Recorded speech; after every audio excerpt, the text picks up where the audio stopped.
এই মুহূর্তের সবথেকে বড় খবর সন্দেশখালি নিয়ে। গতকালই তৃণমূলের second in command Abhishek Bandyopadhyay জানিয়েছিলেন আগামী 10 দিনের মধ্যে গ্রেপ্তার করা হবে শেখ শাহজাহানকে।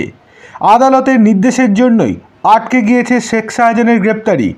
এবার আজকে সকাল থেকে যেরকম তোড়জোড় শুরু হয়েছে তাতে মনে হচ্ছে আজকেই হয়তো গ্রেপ্তার হতে পারেন তৃণমূলের দাপুটে নেতা শেখ শাহজাহান, যার জন্য এত অশান্তি, এত অত্যাচারের শিকার মানুষ। সেই শেখ শাহজাহান হয়তো আজকেই গ্রেপ্তার হতে পারেন। তবে বলা বাহুল্য, রাজ্য পুলিশের ডিজি রাজীব কুমার কিছুক্ষণ আগেই সন্দেশখালি ছেড়ে বেরিয়ে গিয়েছেন। গতকাল বিকেলে তিনি পৌঁছালেও রাত ওখানে কাটান এবং সকালবেলায় কিছুক্ষণ আগেই সেখান থেকে বেরিয়ে গিয়েছেন। আর সেই জন্যই বিরোধীরা প্রশ্ন করছেন, সবাই ভেবেছিল হয়তো রাজীব কুমার শেখ শাহজাহানকে সঙ্গে নিয়ে কলকাতায় ফিরবেন, কিন্তু কোথায় কি।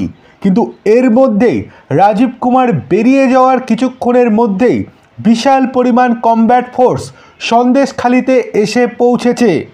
আপনাদেরকে জানিয়ে রাখি, এই মুহূর্তের সবথেকে বড় খবর, বিশাল পরিমাণ কমব্যাট ফোর্স সন্দেশখালিতে গিয়ে পৌঁছেছে।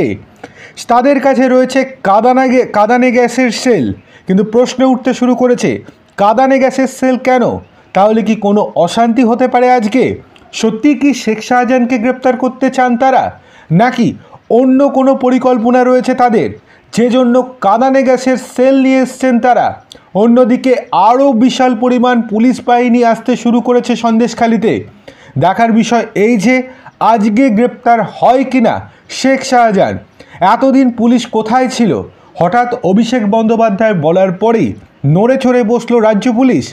আজকেই তাদেরকে গ্রেপ্তার করে প্রমাণ করতে হবে রাজ্য পুলিশই সেরা। দেখার বিষয় এই যে আজকে গ্রেপ্তার হয় কিনা শেখ শাহজাহান।